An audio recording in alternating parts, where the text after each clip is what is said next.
Hello everyone, আসসালামু আলাইকুম সবাইকে। তো মেয়েদের তো রান্না বান্না প্রতিদিন আছেই, তো কি রান্না করব ওরকম করে গুছানো হয়। তো এখানে আছে কচুর লতি আর আলু, এটা আমি রান্না করব দেশি চিংড়ি মাছ দিয়ে। তো এখানে আমার পেঁয়াজ কুচি, মরিচ কুচি আর এবং চিংড়ি মাছগুলো বাছা হয়েছে।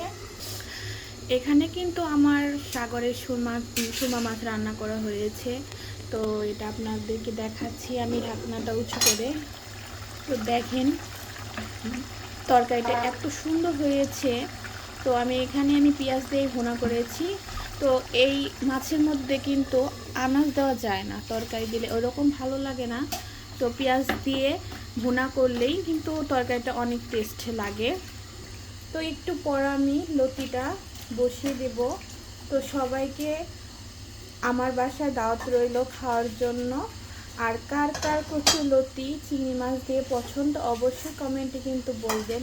আসসালামু আলাইকুম।